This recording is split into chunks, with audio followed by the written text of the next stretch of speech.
Bonsoir tout le monde, nous sommes en direct. Vous êtes sur LGC2, vous êtes donc sur la chaîne Les Mystères de l'Univers. Et ce soir, je suis ravie d'avoir un nouveau rendez-vous avec vous en votre compagnie avec Franck Atem. Bonsoir Franck. Bonsoir, à tout le monde de Grand Changement et bonsoir Nora. Bonsoir. Nous avons déjà un message de Dominique qui nous dit ce soir: bonsoir, merci pour vos émissions, j'essaye de les suivre en direct, c'est vraiment bien ce que vous faites pour élever les consciences, bravo et merci encore. Merci beaucoup Dominique pour ce message. Et nous avons pas mal de messages comme ça, comme Dragana qui est là ce soir et qui nous dit: je salue chaleureusement toutes les belles âmes présentes à l'appel de Nora et Franck. Merci beaucoup Dragana. Donc ce soir, nous avions un thème, c'est le titre de la soirée. Donc tout est vibration, tout est magie. Et déjà, pour commencer, avant même de commencer à apprendre les questions des personnes qui sont là en direct avec nous, j'aimerais bien savoir si vous pouviez, Franck, nous définir un petit peu ces termes de vibration et de magie. Mais d'abord, vibration, s'il vous plaît. Voilà, parce que on parle toujours de vibration, ça vibre, tout vibre. Il y a des gens qui ont une haute vibration, des situations qui ont une basse vibration, etc. Mais on ne sait pas toujours précisément ce qu'on veut dire par là. Enfin, c'est quelque chose intuitivement, on sait que ça veut dire quelque chose. Ça éveille des choses en nous, ça résonne pas. Mais à mon avis, il y a deux concepts de vibration différents. Il y a deux façons de voir la notion de vibration. Une, par rapport à la principale d'ailleurs, la relation par rapport au but. On aura l'occasion d'en reparler, mais vous savez que notre travail est fondé sur l'évidence du but vers lequel nous tendons. Et la vibration, c'est notre relation au but. Là où je suis par rapport à ce but. Quelle est ma relation précise? À quel niveau de réalisation de ce but est-ce que je me trouve? C'est ça qui est un niveau vibratoire d'une façon donc ça veut dire que si on a une vibration très basse, c'est qu'on est loin de ce but? Oui. Ouais. On est toujours à une distance. Dans les faits, la distance par rapport au but, elle est égale.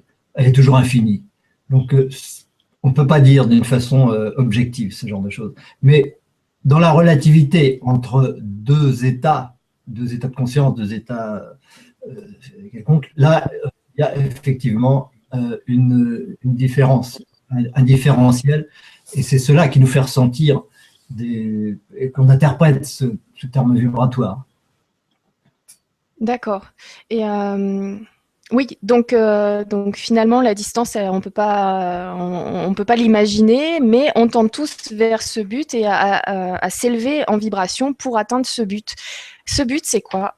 C'est ça. Et on ressent cette élévation vibratoire par rapport à notre épanouissement. Notre épanouissement, c'est justement notre plus ou moins grande adéquation avec ce but.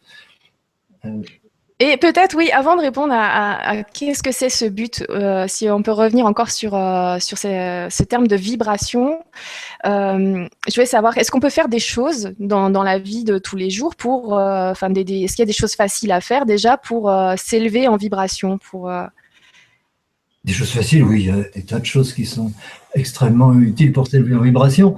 Mais bon, évidemment, comprendre ce qu'on est, comprendre ce que c'est que soi. Parce que comprendre ce que c'est que soi, c'est comprendre quel est son but. Chacun se définit par un but. Nous ne nous définissons pas par un état. Nous ne nous définissons pas par une personnalité. Ça ne nous définit absolument pas. Ce qui nous définit, c'est notre but, et par rapport à ce but, notre intention. Et le but assumé. Ce que j'assume du but, c'est mon intention à un moment donné. Et ça, c'est extrêmement déterminant dans ce qu'on appelle le niveau vibratoire, évidemment. C'est quel aspect, quelle partie de ce but je suis en état d'assumer maintenant. Évidemment, il y a tout un tas de conditions à ça. Mais donc comprendre ce qu'on est, comprendre sa mission, la remplir, ça c'est vraiment au niveau le plus fondamental, ce qui détermine le plus notre niveau vibratoire. Maintenant, on peut faire au quotidien, il y a quantité de choses possibles. Je dis toujours, ce qui élève les vibrations, c'est chanter, danser et rire. C'est les trois choses les plus simples et les plus évidentes pour élever les vibrations. Si on le fait pas souvent. Hein. Rien ne nous empêche de le faire, mais plus on le fait, plus ça veut dire qu'on est en adéquation avec notre être profond. Ça peut paraître superficiel, ça peut paraître léger, mais pas du tout. Le fait de se réjouir, c'est un niveau d'amour extrêmement élevé. Ça veut dire que j'accepte pleinement les situations telles que je les vis et telles qu'elles se sont passées. Et donc, rire d'une situation aussi dramatique soit-elle est une façon formidable d'élever les vibrations. C'est vraiment la preuve qu'au moins pendant un moment, on est capable d'élever son niveau d'amour. Le niveau vibratoire et le niveau d'amour, c'est absolument synonyme. Ben, c'est bizarre de comprendre que finalement c'est aussi simple que ça, déjà de commencer à s'élever en vibration par le fait de rire, d'être heureux, de toucher un petit peu au bonheur, en tout cas de se dire heureux déjà, de se convaincre qu'on est heureux même s'il y a plein de choses à côté, et de vivre dans une société qui nous envoie que des informations anxiogènes, avec des boulots stressants, avec, on n'a pas beaucoup de possibilités vraiment dans la vie de tous les jours de rire et de se sentir bien tous les jours. Donc, finalement, c'est facile d'un côté, mais c'est dur dans la société dans laquelle on le vit en ce moment. Une question d'intention. Les occasions de rire sont innombrables, elles sont infinies. Absolument tout est occasion de rire. C'est pour ça d'ailleurs que le Bodhisattva rit. Il n'a aucune raison de ne pas rire, puisque quoi qu'il observe, il se rend compte de l'illusion que cela... il sait que c'est de l'illusion, et il constate une relation à l'illusion qui prend les choses au sérieux. Et toute notre vie, c'est prendre au sérieux des choses qui, en fait, sont illusoires. Et en ce sens, on peut rire de tout. C'est un exercice très intéressant, quelle que soit la situation, quel que soit l'objet, quel que soit ce face à quoi on est, de se dire, bon, est-ce que je prends ça au sérieux? Est-ce que je ne prends pas ça au sérieux? Est-ce que c'est illusion? Est-ce que c'est pas illusion? Et me regarder moi-même et rire de moi-même par rapport à ma réaction face à ça. Bon, ça, c'est... Si on veut, on a l'occasion de le faire. On reviendra peut-être tout à l'heure sur le deuxième aspect, la deuxième signification de la vibration, parce qu'on est passé à autre chose tout à l'heure. Je vous avais dit, il y a deux acceptions de ce mot. Oui. C'est le moment? Oui, allez-y, je vous en prie, j'allais vous le dire. Bah oui, c'est le moment. Le deuxième aspect de ce mot vibration. De ce qu'on appelle le monde objectif, ce qui apparaît comme objectif, ce qui apparaît dans le monde de la matière, le monde physique.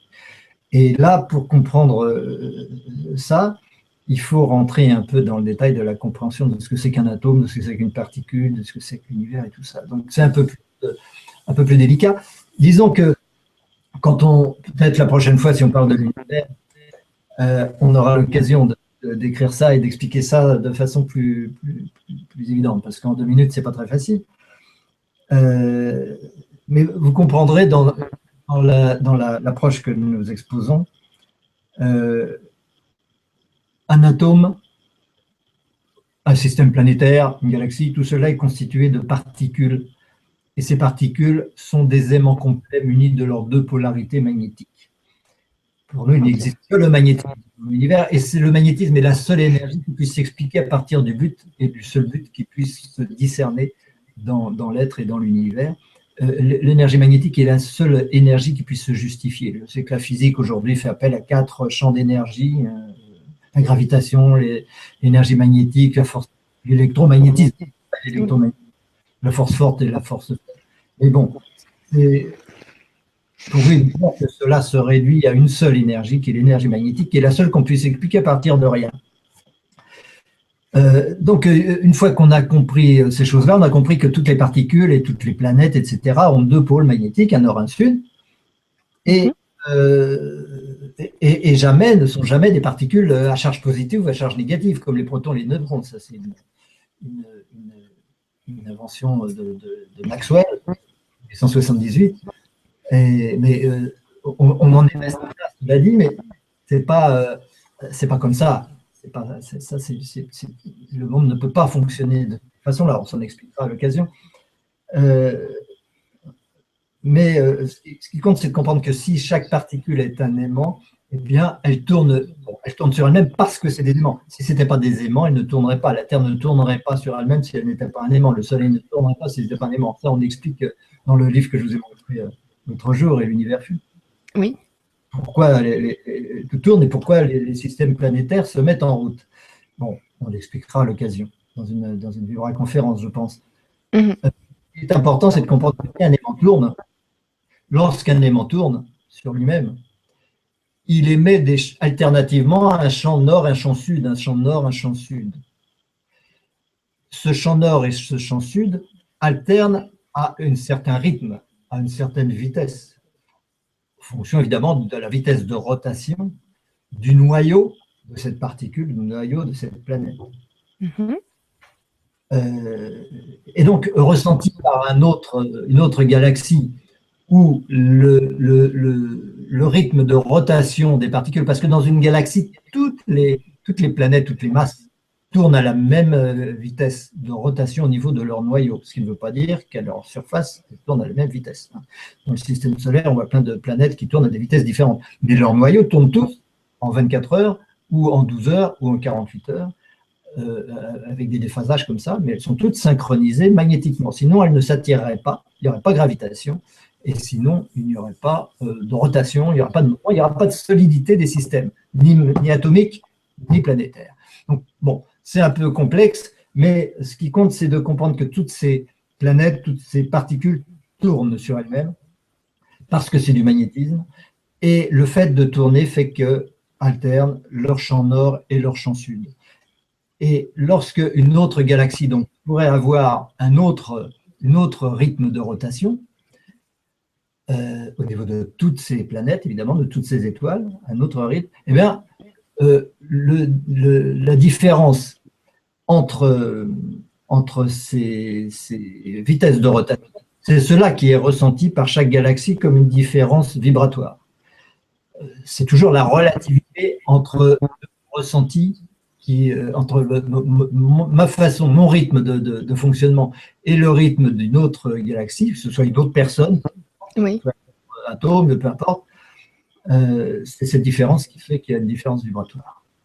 Et ça, vraiment, c'est très important. Parce que les matériaux, les matières qui nous entourent, tous les matériaux, les minéraux, les métaux, etc., tout cela, il y a une différence vibratoire entre eux, parce qu'on reconnaît un métal du bois, on reconnaît un caillou d'autre chose, ce sont des différences vibratoires au niveau de l'apparence physique.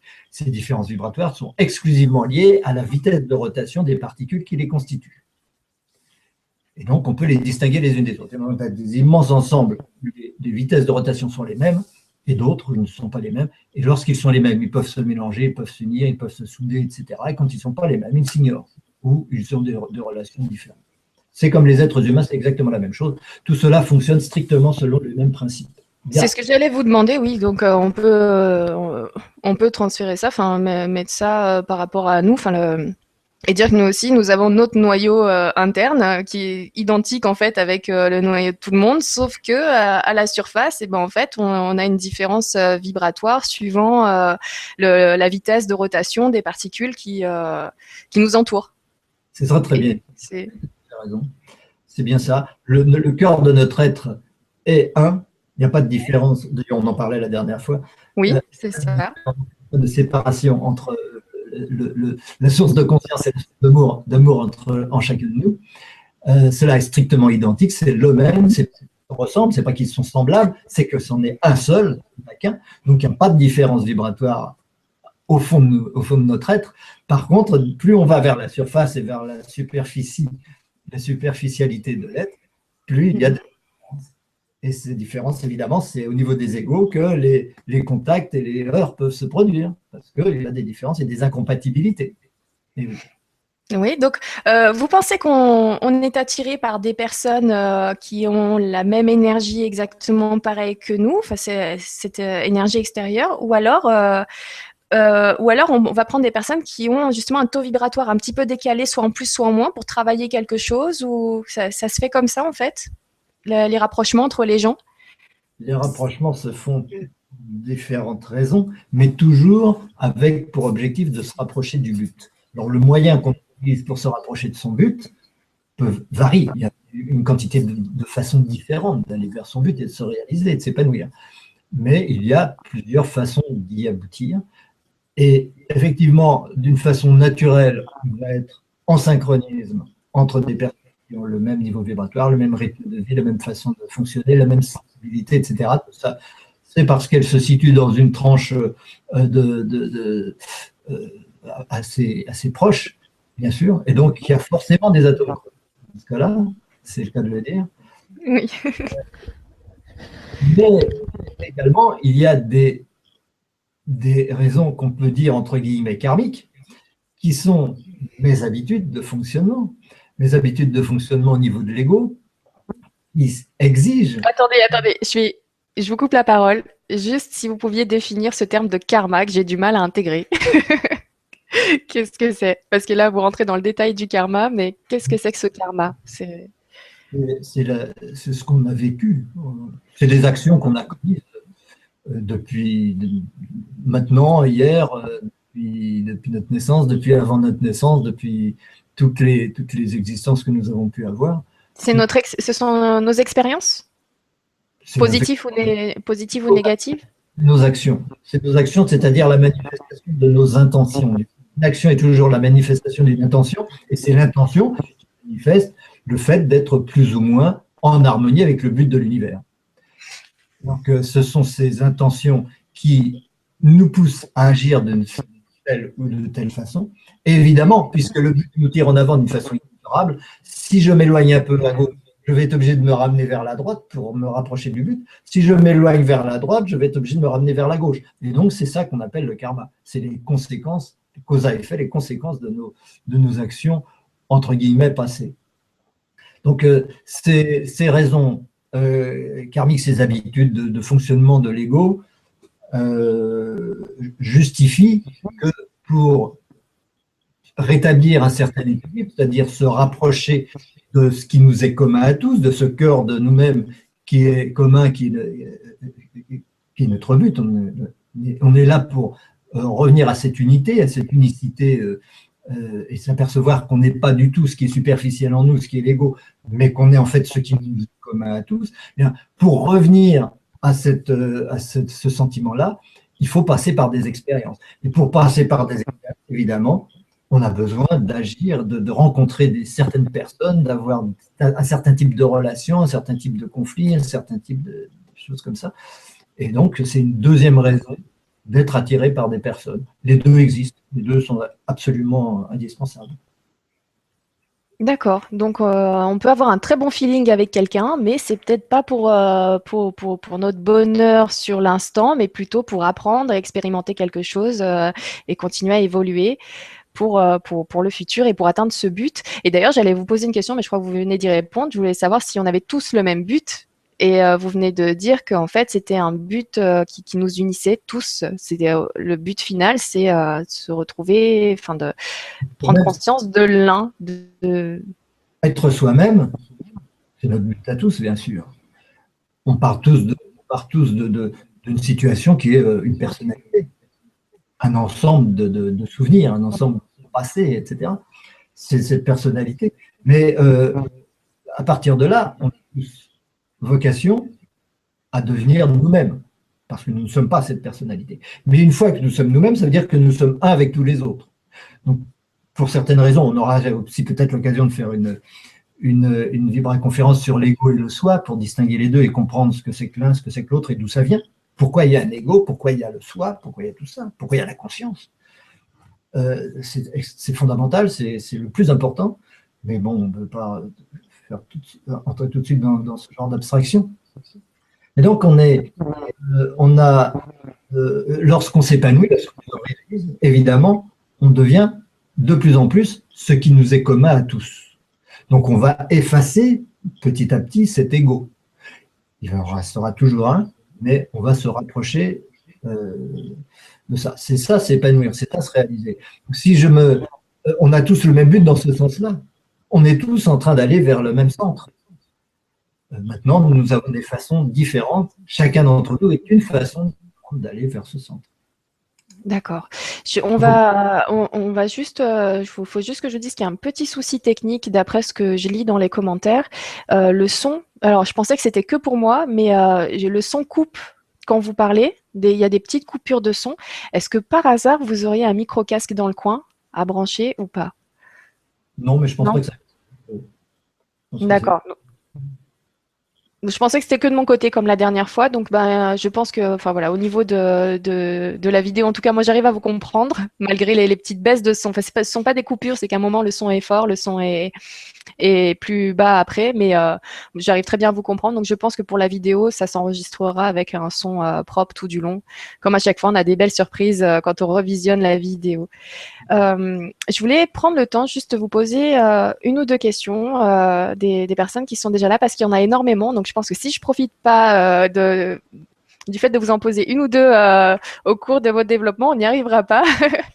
Alors, je voudrais vous poser la question de Virginie, qui a été beaucoup sélectionnée par tout le monde. Ah ben, la question a disparu. Bon, alors, je vais prendre la question. En bas, Christine. Est-ce que vous arrivez à la lire là tout de suite? Sinon, moi, j'en prends une autre. Non, je ne la vois pas, elle est trop bas. D'accord. Alors, nous avons Mireille qui nous dit « Bonsoir Nora et Franck. Pour qu'une pensée se réalise, faut-il croire absolument que cela va se réaliser? Cela fonctionne-t-il obligatoirement? Je visualise aussi beaucoup. Y mets-je assez de cœur? Merci, intéressante. » Donc là, on sort un petit peu de notre sujet sur les vibrations, mais on est dans cette idée de magie, je pense. Donc, pour qu'une pensée se réalise, faut-il croire absolument que cela va se réaliser? Cela fonctionne-t-il obligatoirement? Alors, bon, de toute façon, oui, ça aussi, ça mériterait une émission entière. Hein. Ouais. Une conférence entière, la pensée créatrice, ça peut être positif, bien sûr. De toute façon, il est clair que seule la pensée se manifeste. Il n'y a rien d'autre que les pensées qui se manifestent. Mais le problème, c'est que les pensées ne sont pas toutes conscientes, loin de là. L'essentiel de nos pensées sont inconscientes et répétitives. Ce n'est pas la même chose. Elles ne sont pas forcément conscientes et répétitives. Et celles qui se manifestent sont conscientes, sont inconscientes la plupart du temps et répétitives. Ces deux conditions. Les pensées conscientes se manifestent peu. Elles peuvent se manifester. Elles se manifestent en général quand elles sont conformes aux besoins spirituels de la personne, qu'elles sont conformes à ses habitudes de pensée, qu'elles sont conformes justement à cet inconscient, que l'inconscient, elle est de toute façon, elle est dans ce sens-là. Donc c'est toujours difficile de se dire, est-ce que ma pensée s'est manifestée, est-ce qu'elle ne s'est pas manifestée? Bon, toute pensée se manifeste d'une façon ou d'une autre, mais comme on a des pensées qui partent dans toutes les directions, on ne peut pas s'en apercevoir. On ne s'aperçoit pas que la résultante de ce qu'on vit est peut-être la résultante de toutes nos pensées. On s'imagine que c'est parce que je voudrais que celle-ci se manifeste qu'elle va se manifester. Ben non. Non, ce qui se manifeste, ce sont mes besoins spirituels. Mais mes pensées manifestent ces besoins spirituels. Il peut y avoir une convergence entre les deux. Donc c'est extrêmement délicat et beaucoup moins facile, moins simple en tout cas, que ce qu'on dit quand on parle de pensée créatrice et tout ça. C'est vrai, mais ça me rappelle ces phrases où on dit quand on veut, on peut, ou forcément si tu n'y crois pas, ça n'arrivera pas. Donc que en fait la pensée permet quand même d'être peut-être un petit support supplémentaire quand on veut vraiment réaliser quelque chose. Et bien sûr, comme vous dites, il faut que ça aille aussi avec notre chemin de vie quelque part. Si on sort de ce cadre-là, il y a plus de chances que ça ne se réalise pas. Mais oui, qu'on croit se réalise, c'est ni vrai ni faux. C'est vrai et c'est faux en même temps. Parce que on peut croire qu'on croit à quelque chose alors qu'on ne croit pas. C'est difficile de savoir. On est sûr de croire à une chose, en réalité, inconsciemment, on n'y croit pas. Ou inversement, on ne croit pas du tout à une chose, mais notre inconscient y croit farouchement, et on est certain, et ça va se réaliser de toute façon. C'est vraiment extrêmement difficile de gérer ça volontairement. C'est cette pensée positive créatrice, c'est un passage, c'est une étape. J'ai l'impression que le son, là, il va pas très bien. C'est un passage entre le moment où on se croit complètement dans la matière, et on ne croit qu'à la matière, on ne croit pas du tout au fait que la pensée soit créatrice, et puis une autre étape qui est beaucoup plus élevée, où on sait que de toute façon, tout ce qui vient est bien, tout ce qui se fera est ce qui devait être pour ma réalisation suprême, etc. Donc entre les deux, il y a une phase où on a envie de gérer les choses et de décider soi-même qu'est-ce qu'on va créer, qu'est-ce qu'on va pas créer. C'est un point de départ parce que ça nous réconcilie avec l'esprit créateur. Et notre épanouissement, il passe par le fait de se reconnaître créateur.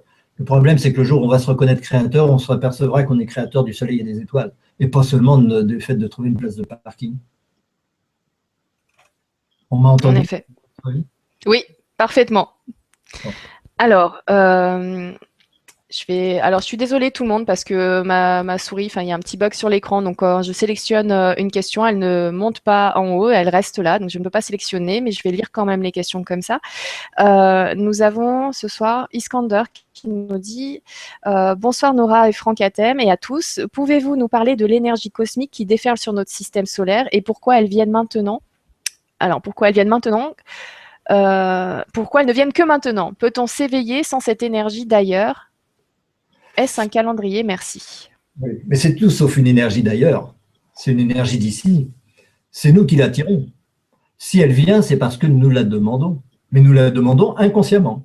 C'est-à-dire que nos attitudes ont manifesté certains besoins et cette énergie cosmique ne fait que répondre à ce besoin spirituel qui est le nôtre.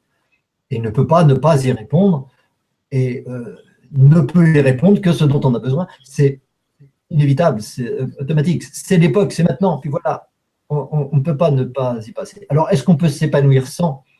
Mais cette vibration ne concerne pas non plus forcément tout le monde. N'est-ce pas? Il y a au niveau d'une planète autant de niveaux vibratoires que dans l'univers. Donc, il y a une partie de la population qui est en demande de certaines choses et une partie qui est en demande d'autres choses, et ainsi de suite. Et donc, ces énergies que nous croyons recevoir de l'extérieur, elles concernent plus ou moins un grand nombre de personnes, mais ne concernent pas forcément tout le monde. Il y a des gens qui vont, grâce à ça, s'épanouir, et d'autres qui vont, grâce à ça, ne pas... ça va passer à côté, quoi. Ça ne va pas du tout leur être utile. Je voudrais un signe pour savoir si on m'entend ou pas, parce que moi, j'ai plus d'image, j'ai plus rien. On m'entend. Je vous entends. Super, ça me rassure encore. Je vous entends, mais en effet, je suis partie, je suis revenue. Là, par contre, je sais pas si tout le monde me voit. Donc, pour résumer, ces énergies, il ne faut pas voir les choses en termes objectifs. Tout est subjectif, tout dépend de notre niveau vibratoire, de notre intention. S'il y a beaucoup de gens qui passent par cette intention, eh ben, ils reçoivent ce qu'ils ont besoin de recevoir, et puis d'autres, ils ne s'aperçoivent même pas que ça existe. Il pourrait y avoir un changement de dimension, une ascension pour 1 million de personnes, 1 milliard de personnes. Les autres pourraient ne jamais s'en apercevoir, ne sauraient même pas. Ils diraient, c'est des foutaises, ceux qui en parlent ne savent pas de quoi ils parlent. Parce que l'évolution est quelque chose de purement individuel. Ah oui, donc il se peut que des personnes évoluent. Il me semble que Sylvain Didlot, qui a fait beaucoup d'entretiens avec Stéphane Coll sur la chaîne LGC TV, disait que il se peut que des personnes évoluent, montent en vibration, ascensionnent, mais que les autres ne le voient pas. Et même, il a ajouté quelque chose qui était quand même assez magique, c'est que ces personnes-là, une fois qu'ils ont ascensionné, toutes les personnes autour d'elles n'auront même plus conscience de leur existence ou qu'ils aient existé à tel moment. Donc, à un certain moment. La première partie de cette assertion, j'y suis tout à fait, j'adhère tout à fait. Je pense tout à fait que c'est vraiment individuel. Même si ça peut être collectif pour beaucoup de gens. Hein. tous les brins d'herbe vivent la même chose à un même moment. Ils vivent le printemps au même temps, ils grandissent au même moment, c'est leur destin collectif, parce qu'ils sont tous à ce même niveau. Donc il y a des gens, il y a des vagues comme ça, des gens qui vont évoluer dans un sens ou dans un autre, mais pas tous. Et les autres, effectivement, peuvent ne pas s'en apercevoir. C'est pas pour ça qu'ils vont ignorer l'existence de la personne. Là, je suis peut-être un peu moins d'accord, parce que tous les plans existent en même temps. Un plan ne va pas disparaître au profit d'un autre. C'est-à-dire que une dimension ne va pas disparaître, le troisième ne veut pas disparaître, donner naissance à la cinquième. Les gens de la troisième continueront de vivre dans la troisième, et la partie des gens de cinquième qui vivent dans la troisième sont toujours dans la troisième. On a toujours une partie de nous dans toutes les dimensions. Et donc ceux qui n'ont pas conscience d'une dimension supérieure ne vont s'apercevoir de rien et vont continuer d'être en présence des personnes auxquelles ils étaient habitués. C'est indispensable parce qu'il n'y a pas d'objectivité là-dedans. C'est simplement que c'est ainsi, ça fait partie de leur univers et ils ne vont pas changer d'univers, donc ils ne vont pas voir disparaître des personnes qui auraient changé de dimension.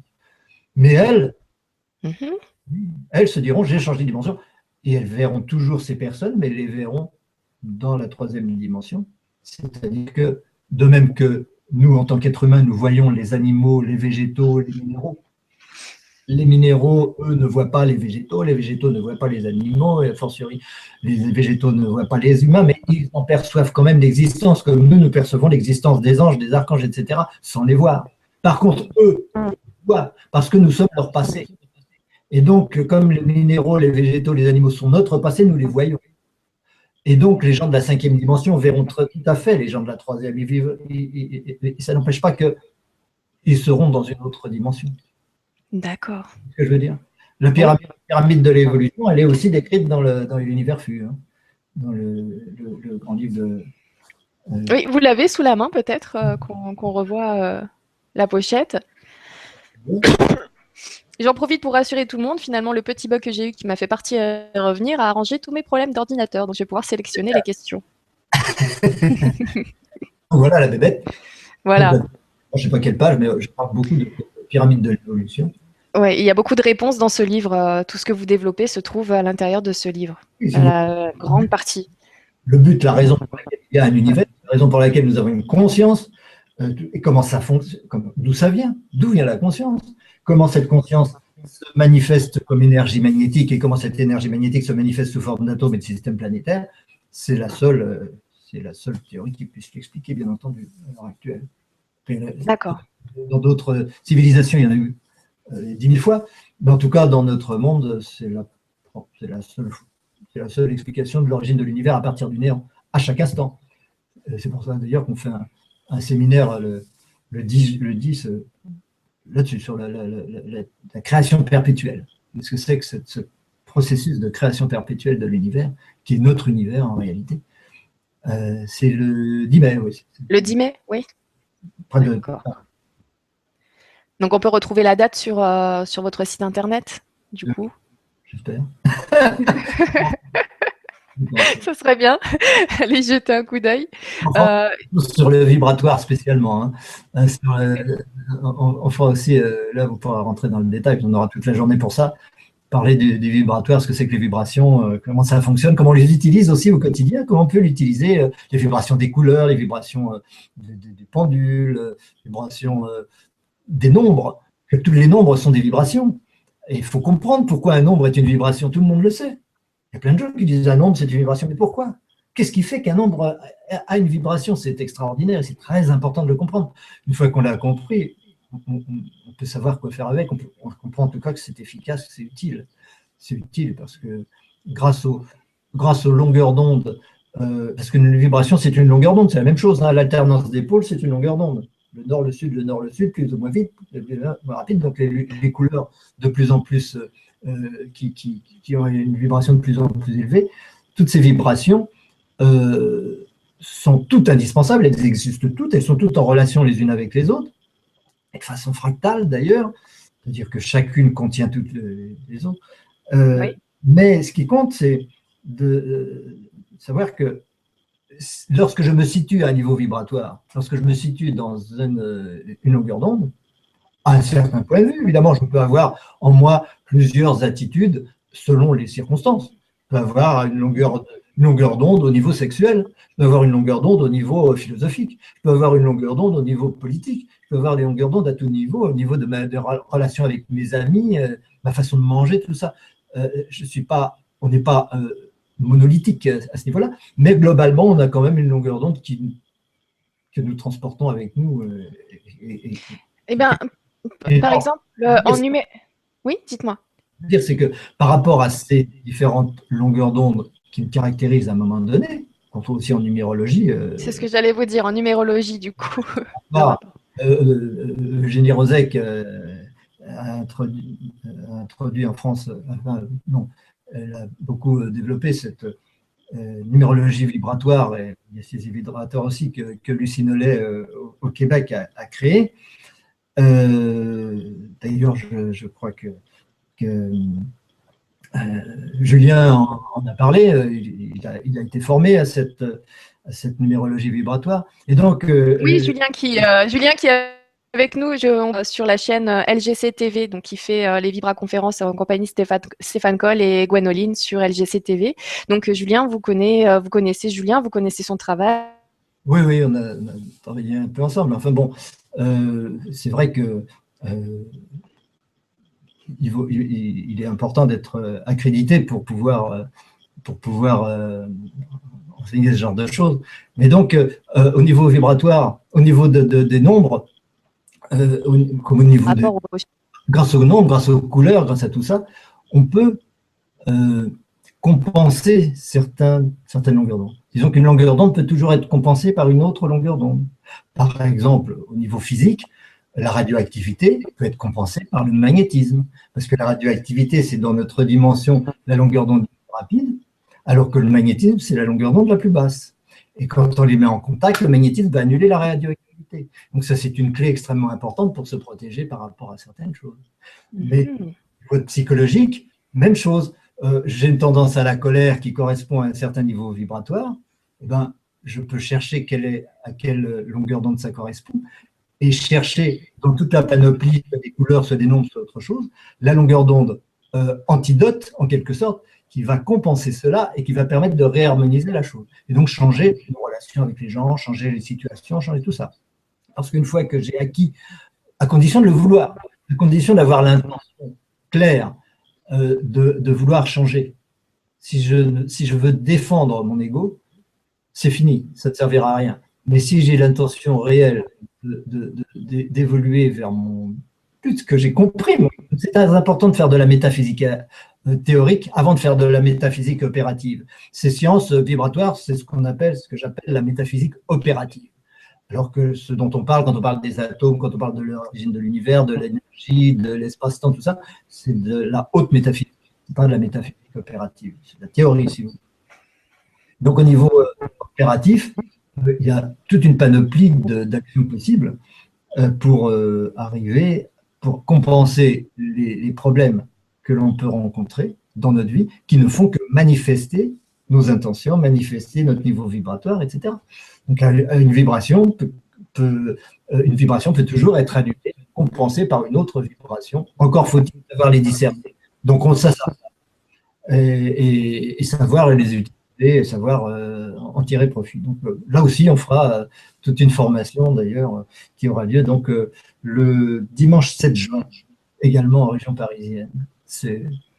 Pour les Parisiens, c'est facile. Oui. Il y a plein de choses. Il y a Virginie, j'ai retrouvé sa question qu'elle posait tout à l'heure. Elle nous disait « Rebonsoir, comment évaluer notre taux vibratoire ?» Ça, justement, on a une technique spéciale pour l'apprendre. C'est une question de référentiel. Il faut d'abord établir un référentiel, une convention. Et par rapport à cette convention, après, on apprend à le faire. Ça oblige simplement à se déconnecter un peu du mental, c'est-à-dire de l'ego, puisque le mental est là pour défendre l'ego. Et si on reste trop soumis à son mental, évidemment, on va avoir les réponses qu'on veut avoir, qu'on a envie d'avoir, en quelque sorte, pour se rassurer, pour se faire plaisir. Donc, il faut aussi apprendre à se déconnecter du mental si on veut évaluer ce niveau vibratoire. On peut utiliser un tas de techniques pour ça. Hein. Je vais vous faire la liste. Merci beaucoup pour la réponse. Merci beaucoup, Virginie, pour ta question. Alors, du coup, on avait développé donc ce que c'était que la vibration, et j'aimerais qu'on parle un petit peu de ce deuxième point. Qu'est-ce qui est magie dans tout ça? Tout est vibration, tout est magie. Comment ces vibrations peuvent-elles devenir magiques? Est-ce que c'est grâce à ces vibrations qu'on gagne en magie quelque part? Enfin, qu'on arrive à... Enfin, voilà, quel est ce terme de magie? Est-ce que c'est le fait de créer, Ah, oui, c'est Comment le fait de créer, de toute façon.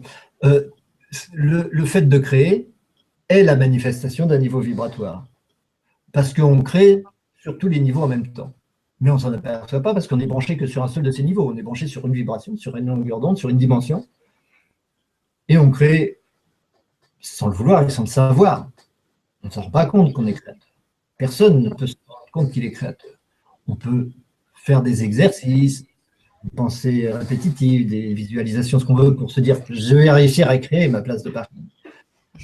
Et c'est pas ça. Ça, c'est pas ça qui crée en réalité. Parce que notre processus créateur en nous, il a aussi créé le parking, il a aussi créé la route, il a aussi créé la voiture, il a aussi créé notre corps, il a créé la planète, il a créé tout ça. On passe notre temps à créer et à recréer ça. L'univers se crée et se recrée à chaque instant de façon inexorable, toujours avec une petite différence par rapport à toutes nos mémoires, par rapport à tout ce qu'on a vécu, par rapport à ce qui a été fait. Il ne peut pas y avoir création d'un même univers. Et chacun de ces univers est un niveau vibratoire. Chacun de ces univers est une relation entre le but et d'où on vient. C'est une relation but. En fait, pour comprendre ça, il faut vraiment comprendre des choses au niveau très abstrait, au niveau de la haute métaphysique. Parce qu'il faut comprendre pourquoi les choses se créent. Et elles se créent parce que le but n'est jamais atteint et ne peut pas être atteint. Il faut comprendre pourquoi ce but ne peut pas être atteint. Et c'est le fait que le but absolu de l'être, qui n'est pas le but de l'être, le but tout court, engendre l'être parce qu'il ne peut pas être réalisé. Et le fait qu'il ne puisse pas être réalisé dans l'absolu fait que toutes les relativités, toutes les vibrations possibles deviennent nécessaires. Donc, tous les univers deviennent nécessaires. Chacun d'entre nous est un univers. Chacun d'entre nous est une façon de vivre, de penser, de percevoir le monde. Pas de percevoir le monde, de percevoir son monde, parce qu'il n'y a pas d'univers objectif, il n'y a qu'une infinité d'univers personnels. Hein. Nous ne sommes pas, je le dis souvent, nous ne sommes pas plusieurs esprits ayant conscience d'un univers, mais un seul esprit ayant conscience d'une infinité d'univers différents. Et il n'y a pas d'univers, il n'y a jamais eu d'univers. On ne peut pas dire quel est l'univers, ça change tout le temps de toute façon. Donc, non, on sait qu'on crée à chaque instant, et à chaque instant, on crée la totalité de l'univers. L'univers se crée et se recrée à chaque instant. C'est tout à fait possible, c'est tout à fait magique, évidemment, mais c'est tout à fait possible parce que rien n'est réel, n'est matériel. C'est de l'illusion, c'est le processus d'illusion. Le processus d'illusion, c'est ça qu'il faut comprendre. Quand on a compris pourquoi il y a ce processus d'illusion, on a compris l'univers. On a compris tout, on a compris la vie, on a compris pourquoi on évolue, on a compris pourquoi on a un but, on a compris pourquoi on a tant de difficultés et tant d'obstacles pour atteindre son but, et ainsi de suite. Et il y a plein de choses qui s'éclairent, il y a plein de choses qui deviennent faciles, il y a plein de choses qui deviennent heureuses, comme dit mon père Léon Raoul. Eh ben, c'est en effet parce que ça permet de prendre du recul avec tous nos soucis, tout ça. C'est merveilleux à condition de le comprendre. Mais tant qu'on ne le comprend pas, bon diable a essayé de s'en sortir, de trouver des solutions. Donc, pourquoi c'est magique tout ça? C'est magique parce qu'on ne peut pas faire autrement que de manifester un niveau vibratoire, parce que le niveau vibratoire absolu, total et infini n'est pas possible, n'existe pas. Donc, tous les autres niveaux sont là pour constituer progressivement ce but absolu qui est infini, et donc qui n'est jamais atteint. D'où l'évolution, d'où le temps, d'où le fait que nous soyons toujours à la recherche de quelque chose de nouveau, et d'où le fait que chaque fois que nous atteignons un de nos objectifs, nous en avons un autre derrière, qui va prendre le relais et qui va faire que nous allons à nouveau nous dépasser. Et donc chaque source d'épanouissement, chaque épanouissement pour nous est la porte ouverte à un nouvel épanouissement plus grand. Et ça, c'est sans fin. Il n'y a pas de limite à l'évolution spirituelle de l'homme. C'est ce que disent les sages tibétains. Indien, hindou, tous. Oui, C'est l'évolution. ça donne le tournis de penser à tout ça. Donc, on crée tout le temps, et c'est cela qui est la magie. C'est-à-dire qu'il n'y a rien dans notre univers qui ne soit pas création magique. C'est magique parce qu'il n'y a rien de physique. Rien n'est matériel. C'est une façon de parler d'ailleurs, de dire que c'est magique. C'est pour s'amuser qu'on utilise ce mot-là. Oui. Il faut surtout éviter de croire que le monde est matériel, que le monde est physique. Le monde n'a rien de physique. Il n'y a jamais eu de monde physique. Il n'y a jamais de monde réel, objectif qui s'impose à nous. Nous sommes le créateur de l'univers de façon inconsciente, au cœur de nous-mêmes. Nous créons notre corps, nous créons notre univers, etc. Mais ce qui est créateur en nous n'est pas notre ego. C'est pour ça qu'il faut distinguer l'ego et le soi. Et ça, c'est ça qui fait la différence vibratoire entre une personne et une autre, c'est à quel point elle est détachée de son ego ou pas détachée de son ego. Plus elle va être détachée de son ego, plus elle va être en harmonie, en union avec le créateur en elle, qui est, comme on avait dit tout à l'heure, le même créateur en chacun d'entre nous. Il n'y a pas un créateur par personne. Il y a un processus créateur qui est la conscience. Et cette conscience, elle est commune à chacun d'entre nous. C'est-à-dire que le processus de conscience est commun à chacun d'entre nous. Après, la forme que prend cette conscience, c'est-à-dire l'univers que chacun vit, il est différent. Il est différent. Mais chacun est responsable de l'univers qu'il se donne à un moment donné, étant entendu que le créateur en lui, il est même pour tout le monde. Et si je m'épanouis, si je deviens moi-même, alors je deviens ce créateur, je me rapproche de ce créateur petit à petit. Je m'assume de plus en plus comme créateur. Ce qui ne veut pas dire que je vais être un créateur volontaire et que je vais pouvoir faire des choses magiques comme ça, faire apparaître un pot de fleurs au milieu de la table. C'est ce que j'allais vous dire par rapport aux personnes qui font de la télépathie ou de la magie ou des guérisons à distance, tout ça. Enfin, ils ont créé un monde avec plus de magie que les autres. Un petit peu plus, ça de plus. Mais vous, quand vous levez le bras, n'est-ce pas, vous faites autant de magie, vous faites de la magie tout le temps. Je lève le bras, vous vous rendez compte? C'est de la magie, ça? Bien sûr, c'est de la magie. Qu'est-ce qui fait que je peux lever le bras? Il suffit que je pense que je vais lever le bras et mon bras se lève, et c'est extraordinaire. Parce que si on veut chercher à voir les choses sur un plan physique, on ne pourrait jamais trouver, on ne trouvera jamais le processus qui permet à l'esprit d'agir sur la matière. Quand on croit à la matière et qu'on croit que le monde est physique, alors on ne peut pas comprendre que l'esprit puisse décider que mon bras se lève. Parce qu'il faudra bien à un moment ou à un autre que je trouve le lien entre l'esprit et la matière. Jusqu'où s'arrête l'esprit? C'est-à-dire où s'arrête la volonté et où commence l'action sur la matière, où commence la matière et le bras qui se lève. Quel est ce lien? Où est-il ce lien? Par où ça passe? Eh bien, il n'y a aucun lien possible. Et on ne peut pas définir ce lien. On ne peut que reconnaître que lorsque le bras se lève, c'est un acte purement spirituel et qu'il n'y a pas de bras physique. C'est uniquement spirituel. Et donc, c'est purement magique. Je donne une apparence physique à quelque chose qui n'est pas physique. C'est l'esprit qui agit. Mais il n'agit pas sur la matière, il engendre la matière, il meut la matière, il fait vivre la matière. C'est ça que fait l'esprit, parce qu'il a besoin de la matière pour ne pas être infini, pour ne pas atteindre son but, il se limite grâce à son corps, il se limite grâce à ses pensées, il se limite grâce aux obstacles qu'il rencontre dans sa vie. Mais tous ces obstacles, tous ces corps, toutes ces matières est absolument indispensable pour que nous puissions progresser vers notre but. Si nous ne rencontrions pas ces obstacles, eh bien, nous serions infinis. Or, c'est impossible pour des raisons que nous expliquons dans le livre en question, que j'expliquerai dedans, donc, qu'on expliquera certainement dans une de nos émissions, si vous avez la gentillesse de me réinviter. Mais toute cette volonté, cette création ne peut se réaliser que par magie. Nous passons notre temps à créer des choses, à nous donner le sentiment d'avoir une résistance matérielle autour de nous. Cette résistance matérielle donne un rythme à notre évolution parce que notre évolution ne peut pas être infinie tout de suite. Et donc créer, vous dites, je vais tordre des cuillères, je vais faire apparaître un pot de fleurs. Pourquoi pas? On n'est pas à ça près à faire apparaître Jupiter et Saturne tous les jours. 1 milliard de fois par jour. On n'est pas à ça près. Faire apparaître un pot de fleurs en plus, bon, c'est extraordinaire, d'accord, c'est inhabituel, disons, mais le processus est le même, le principe est le même. Simplement, il faut être un peu plus, disons, détaché de son ego peut-être, ou détaché de ses habitudes, ou avoir un petit peu plus d'esprit d'aventure dans sa tête pour pouvoir changer un peu ses habitudes comme ça. Mais c'est peu de choses par rapport à ce que nous serions si nous n'avions pas ces obstacles et si nous n'avions pas l'habitude de créer de la matière autour de nous pour ne pas être infini. Et si nous étions capables de tout changer comme ça à volonté et dire « Oh, moi, je fais de la magie, c'est génial, je vais faire tourner la Terre autour de Vega de la Lyre, je vais faire tourner le Soleil autour de Mercure, pourquoi pas, ça va changer un peu. » Il n'y aurait pas de limite.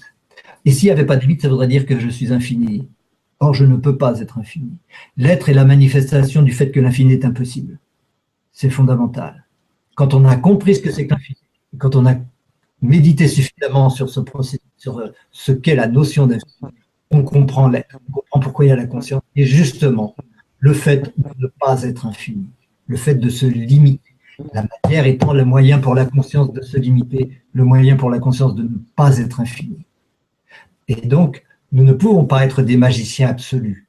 Et nous ne serons jamais des magiciens absolus capables de créer tout ce que nous voulons à volonté. Parce que si c'était le cas, nous ne serions même plus conscients. Nous ne serions même plus dans un corps. Ce que nous sommes, c'est le Créateur qui crée progressivement l'infini. Nous sommes des créateurs d'infini progressivement. Et ce processus-là, il est commun à chacun d'entre nous. Il n'y en a qu'un.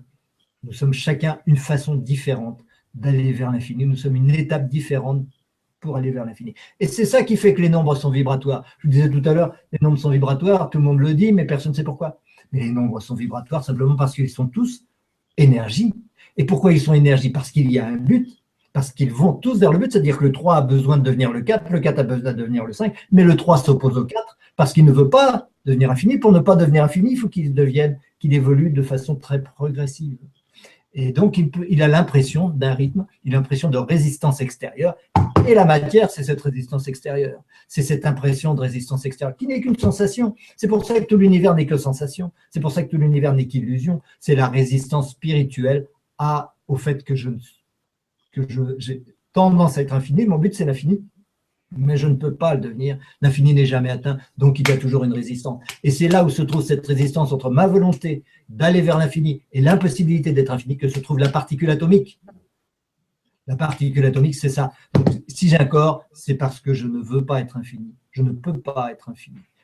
Et donc, c'est une bénédiction et pas du tout une malédiction ou un hasard ou autre chose. C'est simplement la manifestation du fait que l'infini, étant l'infini, n'est jamais fini, n'est jamais réalisé. Et s'il n'est pas réalisé, alors tout ce qui permet de le réaliser devient nécessaire à son tour. Et nous sommes chacun une étape là-dedans. Nous sommes chacun un nombre. Moi, je suis peut-être le 12, quelqu'un va être le 13, un autre va être le 8, etc. Et entre le 12 et le 13, il y a une infinité de nombres. Il y a 12,3, 12,4, 12,5, 12,359, 12,360, c'est fractal.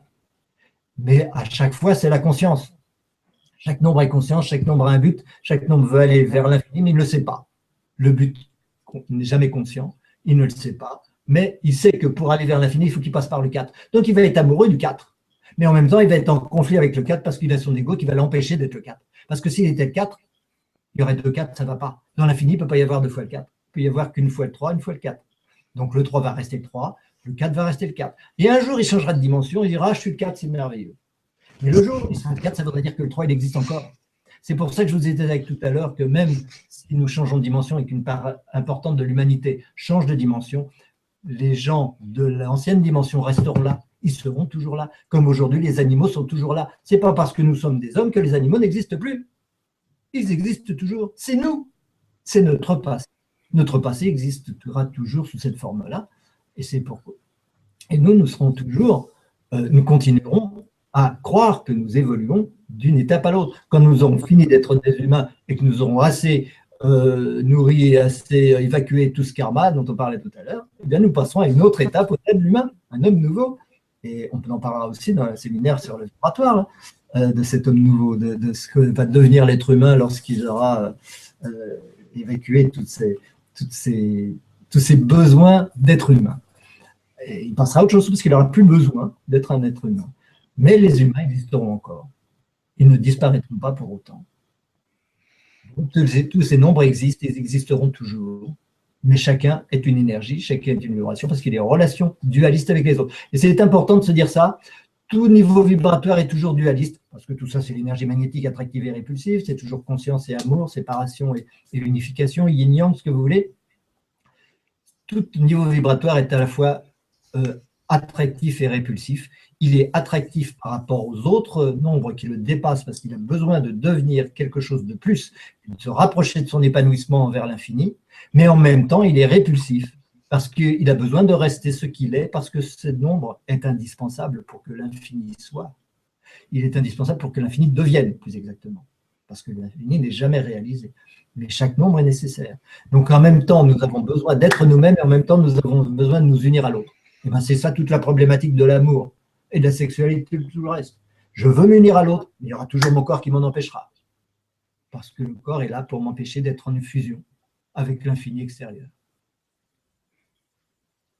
Et en même temps, on a l'impression qu'il y a tout un groupe de personnes qui tend vers une direction aussi, beaucoup plus lumineuse, on va dire, et tout un autre groupe de personnes qui tend vers le fait de rester plutôt dans cette énergie, dans cette vibration basse. Il y a un conflit. J'ai l'impression que tout le monde n'évolue pas, n'a pas envie d'évoluer vers la même direction. Donc, du coup, comment on fait pour emmener tout le monde ou Pas tout le monde, laissez les gens être là où ils sont. Vous n'emmènerez personne nulle part. Simplement, chacun a le choix. Chacun a le choix parce que on a tous le même enseignement autour de nous. On a tous les mêmes vécus, les mêmes expériences amoureuses, les mêmes expériences à tout point de vue, en relation à la matière. Et ces expériences sont toutes des enseignements. Toutes les résistances que nous rencontrons sont des enseignements, mais on les utilise ou on ne les utilise pas. On les intègre ou on ne les intègre pas. On a envie ou on n'a pas envie d'évoluer. On a envie de rester attaché à son ego et à ses habitudes, ou on veut bien l'évacuer, y renoncer et changer ses habitudes. Donc, de toute façon, il y aura toujours des gens qui essayeront de nous tirer vers le bas, des êtres qui essayeront de nous tirer vers le bas, et des êtres qui essayeront de nous tirer vers le haut, et en nous, et ça ne fera que manifester notre dualité. En nous, il y a la nécessité d'être infini, qui est l'attraction en nous, qui est notre attraction magnétique, parce que comme nous sommes constitués d'aimants, nous sommes des aimants même. Chaque cellule est un aimant, chaque particule est un aimant, l'être humain est un aimant, la planète est un aimant, l'univers est un aimant, etc. Tout ça, ce sont des aimants, donc il est attractif et répulsif. Il est attractif au sens où il faut qu'il aille vers l'infini. Il faut qu'il s'unisse à ce qui est extérieur, donc qu'il intègre petit à petit ce monde extérieur. C'est ce qu'on appelle l'amour. Mais en même temps, il ne faut pas s'unir à cet infini extérieur. Il faut le maintenir à l'extérieur, sinon je ne serai plus ce que je dois être pour pouvoir constituer cet infini. Et ça, c'est la conscience. La conscience consiste à placer à l'extérieur de moi ce que je ne veux pas et ne peux pas être. L'infini m'est extérieur, c'est ça le phénomène de conscience. Et m'est extérieur, pourquoi? Parce qu'il est impossible d'être infini. L'infini n'est jamais réalisé, donc il y aura toujours conscience. La conscience est éternelle à cause de ça. Elle est éternelle et elle est éternellement créatrice. Et partout où je suis, partout où j'ai conscience d'être, alors je suis dualiste. Et donc, j'ai une tendance à aller vers le bas, une tendance à aller vers le haut. Une tendance à aller vers le haut parce que c'est mon but suprême, mais aussi une tendance à aller vers le bas parce que c'est une autre nécessité de rester ce que je suis. Alors, à un moment de ma vie, à un moment de mon évolution, je vais donner la priorité à l'un ou à l'autre. Et tous les gens qui sont dans le spirituel, ou qui se prétendent dans le spirituel, en tout cas, qui ont envie, une envie sincère d'évoluer et de changer leur vie, ces gens-là ont fait le choix, il faut l'espérer, justement, de ne pas s'accrocher à leur ego, à leur passé et à leurs différences par rapport aux autres, et à chercher à s'unir à ce qui est commun avec les autres. C'est donc l'amour. Et oui, mais vous en parliez là d'ailleurs que c'était très difficile justement de sortir de ce qui est commun, de ce qu'on a l'habitude de voir. Et j'ai l'impression que cette nouvelle direction, plus dans l'amour, plus dans la lumière, est très difficile à prendre. Enfin, cette décision est difficile à prendre parce que du coup, on s'éloigne du groupe, de ce qu'on a l'habitude de voir. On n'a pas envie d'être différent des autres. Et voilà, donc du coup, c'est un petit peu compliqué. Ça fait partie de nos défis. Nos défis, c'est cela. Et c'est très important ce que vous dites, parce que ça touche au point le plus fondamental qui nous retient. Vous me disiez, comment on fait pour choisir le bien plutôt que le mal? C'est à ça que ça revient. Eh bien, c'est une question de relation à la solitude. C'est ce que vous venez de dire. C'est la relation à la solitude. La solitude, ça veut dire quoi? C'est l'infini. Le tout est seul. L'absolu est seul. Et lorsque l'ego, qui lui fait tout pour ne pas se croire seul, il s'agite, il a plein de monde autour de lui, il veut rencontrer plein de choses, il y a de la lumière, il y a des couleurs, il y a tout ça, il y a du bruit, etc. Il en faut le maximum pour avoir le plus d'émotions, le plus de sensations possible, la matière, il faut posséder, il faut tout ça. Tout ce qui confirme notre ego, tout cela, c'est fait pour consolider ça, donc c'est fait pour ne pas être infini, c'est fait pour ne pas se sentir seul. En réalité, on est beaucoup plus seul comme ça, parce que plus on va contenir les autres, plus on va être infini, moins on va être seul en réalité. Mais l'ego, lui, croit que s'il intègre le monde extérieur, il va être plus seul parce que, inconsciemment, au fond, nous savons que le but, c'est l'infini, que l'infini est seul. Il n'y en a qu'un. Un seul Dieu, un seul absolu, etc. Donc, on a peur. C'est une grande peur, mais cette peur n'est pas une erreur, n'est pas une faute, c'est simplement une nécessité, parce que c'est cette peur qui nous maintient dans la différence par rapport aux autres, et donc qui fait le fait que le 3 existe, le 4 existe, le 5 existe, c'est la peur qui les maintient. Ce qu'il y a, c'est qu'au niveau spirituel, il y aura un moment où le 3 va se dire, finalement, je suis bête d'avoir peur, parce qu'il n'y a aucun risque que je sois infini, puisque l'infini est impossible. Et donc, si l'infini est possible, je peux très bien passer vers le 4, ça ne va pas empêcher le 3 d'exister. Simplement, il faut... Et le 4, pendant ce temps-là, il va passer au 5 et ainsi de suite. Donc, on va tous évoluer joyeusement, gaillardement, comme ça, sans avoir peur de la solitude. Parce que chaque fois qu'il risque de passer à une étape supérieure, il se dit, oulala, comme vous dites, qu'est-ce qui va se passer? Je ne vais plus me reconnaître, les autres ne vont plus me reconnaître, ils ne vont plus m'aimer, c'est le contraire en réalité. Ou je vais disparaître parce que je ne crois qu'à mon ego, il n'y a que mon ego qui existe. Et donc, si mon ego disparaît, il n'y a plus rien. Cruelle erreur, ce n'est pas vrai du tout. Mais ça, il va le comprendre petit à petit.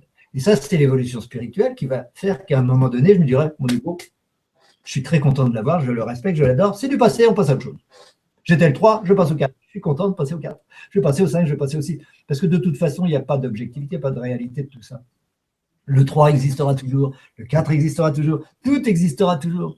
À moi d'aller le plus vite possible vers l'infini. De toute façon, je ne serai jamais infini. Aussi vite que j'arrive, je n'irai jamais, je n'atteindrai jamais le but. Et donc, c'est ce qu'on disait l'autre jour avec la question des Gander, la vitesse de l'accélération de la chute des corps, c'est la même chose. Plus je me rapproche du but, plus je vais vite. Spirituellement, c'est la même chose. Plus je me rapproche du but, plus je vais vite. Les êtres humains ont une rapidité d'évolution beaucoup plus grande que les minéraux, mais beaucoup plus faible, beaucoup plus lente que les archanges, évidemment. Et donc, plus je vais me rapprocher de l'infini, plus je vais aller vite vers ma réalisation.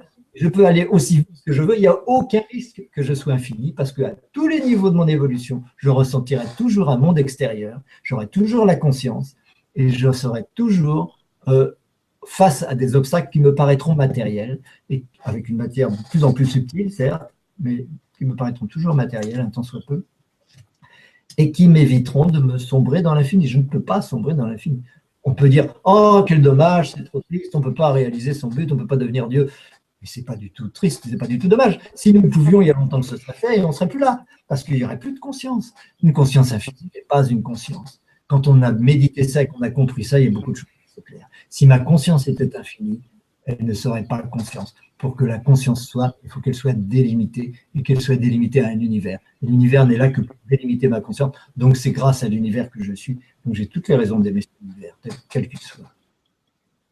Eh oui, c'est beaucoup plus clair comme ça. Merci beaucoup. On va prendre quelques questions parce qu'il est déjà 9h passé, 9h05. On va voir si nous avons des questions peut-être qui vont être en lien avec ce qu'on vient de dire, parce que du coup, il y a énormément de questions depuis tout à l'heure. Et des questions qui vont peut-être nous faire voyager un petit peu ailleurs. Donc, on a Virginie. Je ne sais pas si c'est la même Virginie ou une autre. Donc, bonsoir Virginie. Elle nous dit « Bonsoir Nora et Franck. La planète va passer en 5e, 6e dimension et nous sommes un certain nombre à essayer de comprendre le nouveau mode d'emploi pour évoluer dans ce monde plus subtil. Quels sont vos conseils pour cultiver cette magie? Merci beaucoup. » Le nouveau mode d'emploi il ne sera pas davantage donné que de venir dans cette 3e dimension. Vous êtes venu avec un mode d'emploi? Non. La question à Virginie. Vous êtes venu avec un mode d'emploi? Vos parents sont venus avec un mode d'emploi quand vous êtes né? Pas du tout. On se débrouille. Hein. On se débrouille et on se débrouillera, il n'y a pas de problème. On aura exactement le monde dont on a besoin. Exactement. Et on fera avec. Et ce monde, de toute façon, sera farci de toutes les expériences dont on a besoin pour passer à la dimension supérieure. Il faut se faire confiance. On les découvrira petit à petit. On mettra le temps qu'il faut. Mais tout est une question de confiance, donc de compréhension du processus. La compréhension est essentielle dans la confiance. Si je n'ai pas compris ce qui me tire en avant, donc le but de l'univers, de l'être, je ne peux jamais avoir confiance. Donc je ne peux pas avoir la foi, donc je ne peux pas avoir être créateur, il y a plein de choses qui deviennent impossibles.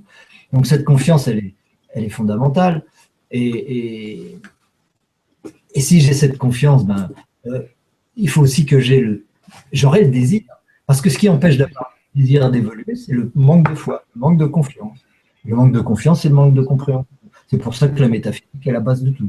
La métaphysique, elle est là pour réformer le mental, pour faire que le mental va cesser de nous faire prendre des vessies pour des lanternes, de nous faire croire à des absurdités, et commencer à nous rassurer par rapport à ce que nous sommes réellement, nous faire comprendre ce que c'est que soi. Ça, c'est vraiment la clé. Et la 6e, 7e dimension, 8e, 9e, peu importe, continuera de nous permettre d'évoluer. Il y aura tous les éléments dont nous avons besoin pour ça. Il ne faut pas que je parle trop longtemps, sinon il n'y aura pas ces questions. Mais c'est un petit peu dans l'idée que si on a des difficultés, si on vit des difficultés, c'est qu'on est aussi capable de les surmonter et d'avancer. Sinon, on ne vivrait pas ces difficultés-là dans cette vie-là. C'est un petit peu ce que j'avais entendu. Donc, c'est un petit peu la même chose quand on montre, si on monte en vibration, si on va dans une nouvelle dimension, à ce moment-là, c'est qu'on est capable de s'y sentir bien et de se développer dans cette nouvelle dimension. C'est ça un petit peu l'idée. Il y a un moyen, à tous les niveaux, pour cultiver la magie, comme dit Virginie, c'est de méditer sur les principes fondamentaux de l'univers. Mais pour ça, il faut les comprendre, il faut les discerner. C'est une question de discernement. Hein. C'est du jnana yoga qu'on fait ici. Donc, ce discernement, il suppose que je sache sur quoi méditer et que je sache me familiariser avec ce qui me dépasse à l'heure actuelle pour ne plus en avoir peur. C'est ça qui est fondamental. D'accord. Merci beaucoup pour votre réponse. Merci beaucoup Virginie pour ta question. On continue avec Cathy qui nous dit « Lorsqu'on ne ressent pas facilement les choses, cela veut-il dire qu'on est en basse vibration? Comment peut-on le savoir? Est-ce lié aux difficultés à trouver son objectif? Encore merci. » Tout ça est lié. Tout ça est lié. C'est un peu rapide. J'ai besoin de mes lunettes pour pouvoir lire la question. Oui. Ça veut dire qu'on n'est pas en vibration. Parce que oui, je dirais oui, c'est pas une condamnation, c'est pas quelque chose de rédhibitoire, c'est pas grave, c'est normal. C'est un jeu de vase communicant. Ou bien on est plus dans le mental et on sera moins dans la sensitivité, ou bien on est moins dans le mental et on sera plus dans la sensitivité. Et le mental sert à nous protéger de nos émotions. Il sert à ne pas souffrir en moins. Évidemment, c'est des vibrations plus basses que les vibrations qui nous mettent dans la sensation et dans le risque de souffrir. Souffrir, ça veut dire souffrir de la souffrance des autres. On souffre beaucoup plus de la souffrance des autres que de sa propre souffrance. L'évolution a fait que c'est l'empathie. C'est la solidarité qui va se développer. C'est le sentiment d'être un avec l'autre. Et donc, si je vois un animal souffrir, évidemment, je vais avoir envie de faire tout pour qu'on cesse de faire souffrir cet animal. Donc, c'est cette empathie qui va faire que je vais être plus dans le ressenti.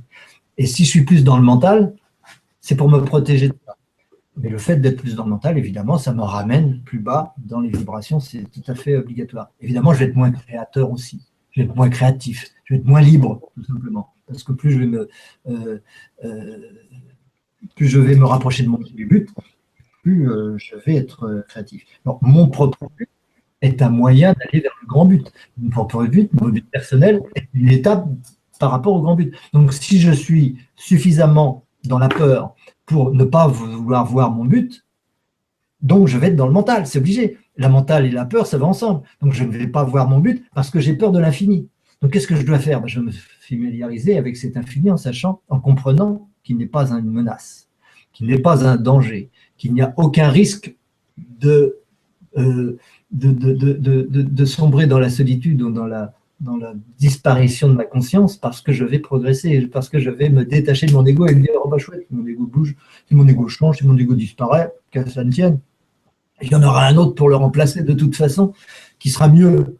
Donc, il n'y a pas de crainte. Et pour ça, il faut en être convaincu. Et pour ça, il faut que le mental soit convaincu.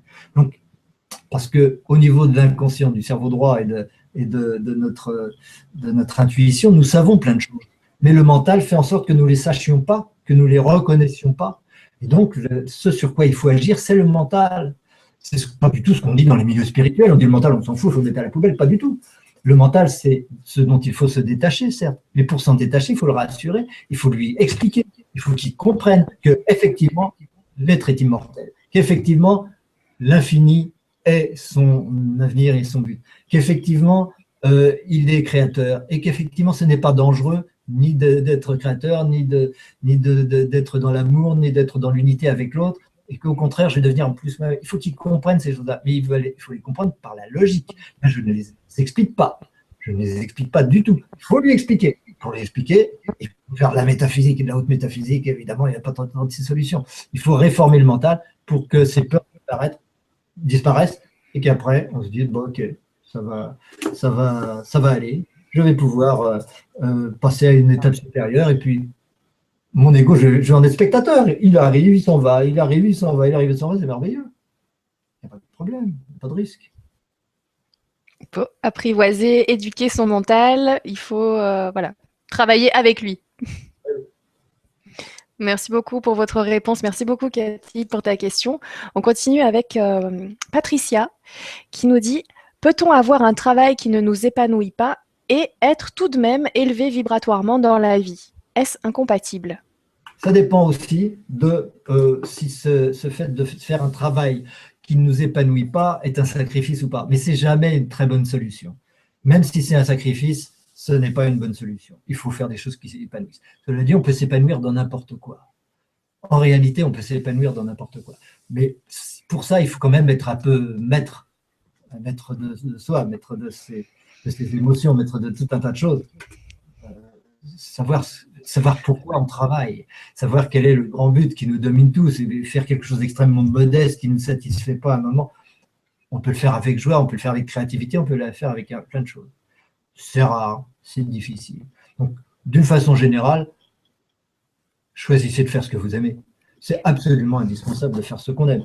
C'est comme ça qu'on va s'épanouir le plus, et c'est en s'épanouissant qu'on va progresser. C'est pas en visant trop haut. Ne pas s'épanouir en se disant je me flagelle parce que je sais que de toute façon ça va être bon pour mon évolution future, c'est pas une solution. Maintenant, je ne suis pas dans cet état où je peux faire ce genre de choix, je suis simplement dans l'état où il faut que je choisisse, que je sache très vite ce pourquoi je suis fait, et c'est beaucoup plus facile de savoir ce pourquoi on n'est pas fait que ce pourquoi on est fait. Donc je vais, à force de faire des choses que je n'aime pas et qui ne m'épanouissent pas, je vais trouver ce pourquoi je suis fait. Et alors là, il faut que je le fasse. Une fois que je le fais, j'y vais jusqu'au bout. Et si je vais jusqu'au bout, une fois que je serai allé jusqu'au bout, ben, il y aura autre chose derrière qui sera encore bien plus grand, bien plus merveilleux, c'est évident. C'est comme ça qu'on sait. C'est pas en faisant des choses qu'on n'aime pas. C'est vrai qu'on y passe quand même beaucoup de temps. Hein. Si on fait 35 heures, 40 heures par semaine dans un métier qui ne nous convient pas, il y a beaucoup moins de possibilités d'avoir du temps de rire et de s'épanouir et de se sentir bien. Donc, oui, vous avez raison. Il vaut mieux faire un métier qu'on aime bien. Oui. Et puis, il faut bien comprendre que ces contraintes qu'on se donne nous ont une raison d'être. Nous en sommes créateurs, et si nous les créons, c'est parce que nous avons peur de notre réalisation. Nous avons peur de notre puissance, nous avons peur de notre créativité, nous avons peur de tout ça. Donc, il faut d'abord se familiariser avec tout ça, c'est éteindre la cause de la création de ces problèmes. Parce qu'il y a des gens qui travaillent, qui font des trucs extrêmement épanouissants. Il y a des gens qui sont des artistes, il y a des gens qui vivent de leur art, il y a des gens qui font des choses formidables et qui sont très heureux. Donc, c'est possible. C'est possible. C'est pas obligé de faire un travail qui n'est pas épanouissant. C'est toujours une étape, c'est toujours une expérience. Bon, on en sortira. Voilà, moi je suis dans le cas que vous venez de développer. La personne qui ne sait pas ce qui est bien pour elle et qui du coup fait plein de boulot et se rend plutôt compte de ce qui n'est pas fait pour elle. Moi j'ai fait cette version-là, un peu plus longue, hein, mais j'ai appris plein de choses. Vous avez l'air de bien vous épanouir dans la télé quand même. Ah oui, là ça va. Merci beaucoup pour votre réponse. Merci beaucoup, Patricia, pour ta question. On continue avec Gérard qui nous dit « Quelle est l'importance de la foi dans la réalisation de notre but ?» Elle est essentielle, mais ça dépend de ce que vous entendez par foi. Oui. La foi, c'est d'abord la foi dans le fait que ce but est nécessaire et utile à la totalité de l'univers. C'est donc la foi en soi, en ses intentions, en sachant que si on a envie d'un truc, c'est pour le bien commun, et pas avoir le doute en se disant oui, je suis un peu égoïste, etc. Parce que là, la foi, elle va s'écrouler. Il faut être sûr que, de ses intentions, et si on est sûr de ses intentions, il faut être aussi sûr de l'objectif qui nous tire en avant et qui nous fait nous réaliser petit à petit. C'est ça la foi. Et si on n'a pas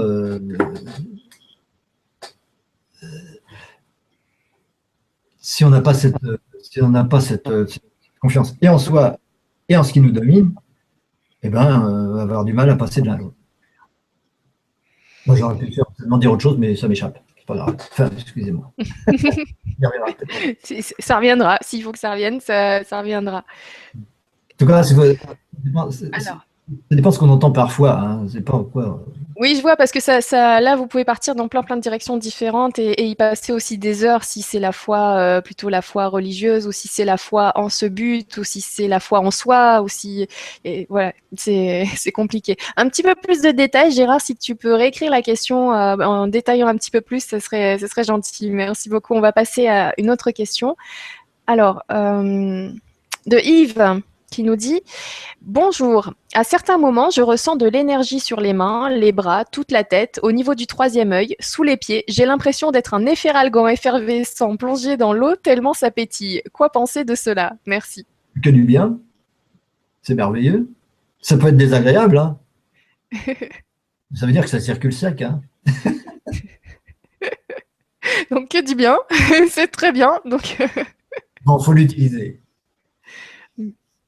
On ne peut pas avoir des appels comme ça au niveau énergétique sans se rendre utile et l'utiliser, c'est clair. Il faut trouver des gens qui vont vous aider, si ce n'est le fait, si ce n'est pas encore le cas, trouver des gens qui sont capables de vous conseiller pour ça.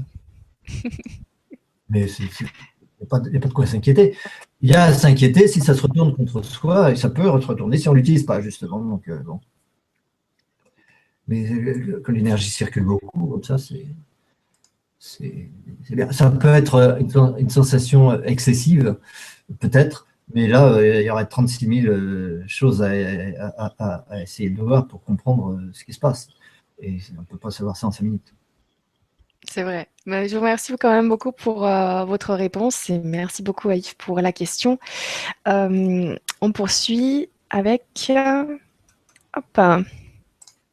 Iskander, qui était là tout à l'heure et qui nous dit « J'ai un avis différent puisque la planète en 3e dimension monte sa vibration. Même les gens qui ne sont pas spirituels vont devoir élever un minimum leur vibration pour rester en 3e dimension. » Pour rester en 3e.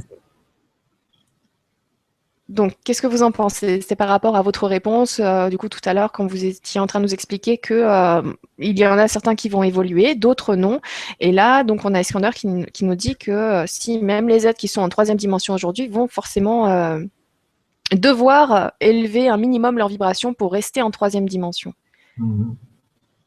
Je n'en sais rien. Je n'en sais rien.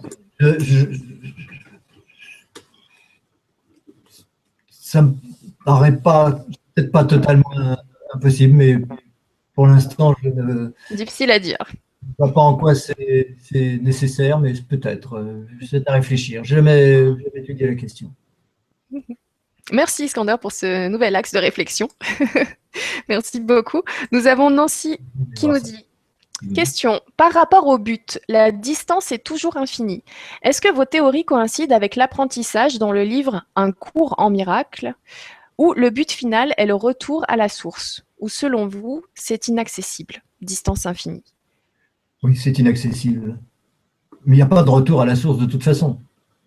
On est la source, on ne l'a jamais quittée, on ne la quittera jamais. Mais cette source, c'est justement le fait que le but est inaccessible. Sinon, il n'y a pas de source. Comprenez bien ça. Qu'est-ce que c'est qu'une source, sinon le fait d'aller vers quelque part? Mais si on va se vers ce quelque part, c'est parce que cette quelque part est inaccessible, sinon on y serait. Donc s'il y a une source, c'est parce que le but est impossible. Mais on ne peut pas venir de la source et y retourner, ça n'a pas de sens. On ne retourne pas à la source. Ce que veulent dire les gens qui ont fait le cours miracle, c'est que nous devons nous identifier progressivement à la source en nous. Donc, d'une certaine façon, on peut dire, on vient de la source et on y retourne. Mais ce n'est pas vrai, parce que nous ne sommes pas l'ego. L'ego vient de la source. La personne vient de la source. Mais la personne n'y retourne pas. La personne est une création de la source, une éternelle création de la source. Il y aura toujours tel ego, il y aura toujours tel nombre, il y aura toujours telle réalité. Donc, ce qui évolue, ce n'est pas la source, ce n'est pas l'ego. L'ego, il change à chaque instant, mais je ne suis pas l'ego. Ce que je suis, c'est la source. Et donc, je ne peux pas... je suis la source parce que je vais vers un but que je n'atteins jamais. Si je pouvais atteindre ce but, je ne serais plus la source. Et si je pouvais l'atteindre, il n'y aurait aucune raison qu'il y ait la source. Donc, c'est toujours... la difficulté, c'est toujours de bien distinguer en soi ce qui est soi et ce qui est moi. C'est-à-dire que Franck, je ne suis pas du tout Franck. Franck est un ego. C'était d'ailleurs pas le même il y a 5 minutes.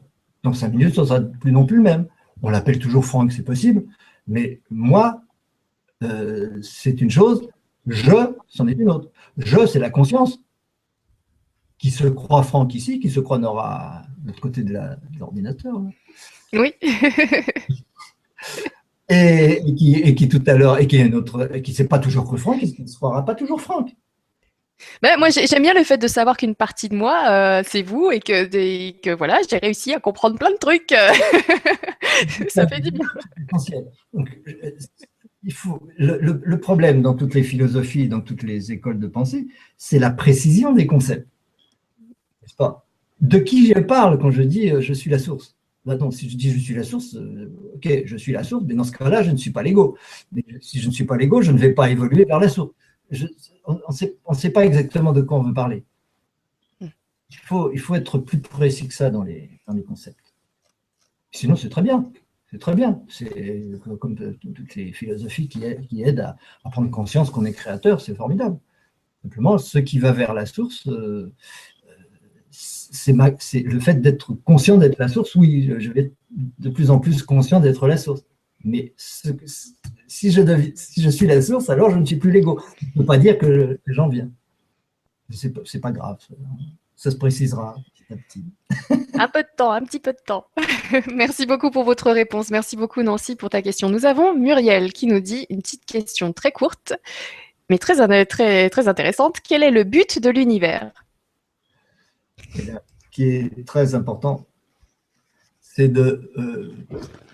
l'univers, on parle, il n'y a pas d'univers, comme on disait tout à l'heure. Il y a juste chacun vit un univers. L'univers de Franck n'est pas le même univers que celui de Nora.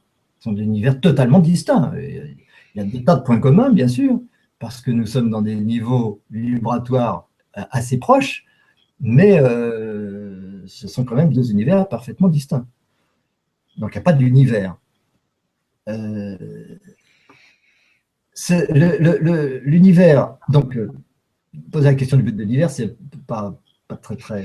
Moi, j'aimerais bien la reprendre, cette question, juste pour vous dire quel est ce but dont vous nous parliez tout à l'heure, si on peut le reprendre. Je crois que vous l'aviez déjà expliqué un petit peu tout à l'heure, mais quel est ce but, ce vers quoi on va, ce pourquoi on fait toutes ces expériences, pourquoi on évolue, ce qu'on ne touchera jamais d'ailleurs, on n'y arrivera jamais, sinon, voilà, on ne serait pas là. Mais quel est ce but Mais donc, ce qu'il faut, c'est surtout d'abord, avant de répondre à ça, ne pas séparer l'être et son univers. Je, en tant que conscience, et l'univers que je vis à un moment donné, à un endroit donné, parce que cela n'est pas séparable. Et donc, c'est l'être, ce n'est pas l'univers. Ce qu'il faut comprendre, ce n'est pas le but de l'univers, c'est le but de l'être. L'univers a un objectif qui est bien précis, qui est de constituer à la fois l'obstacle ceux qu'on ne peut pas dépasser, et en même temps ceux qu'on a besoin. Donc il a un rôle tout à fait clair, tout à fait simple. Mais ce n'est pas ça la question. La question, c'est quel est le but de l'être, quel est le but de l'existence. Pourquoi on est là?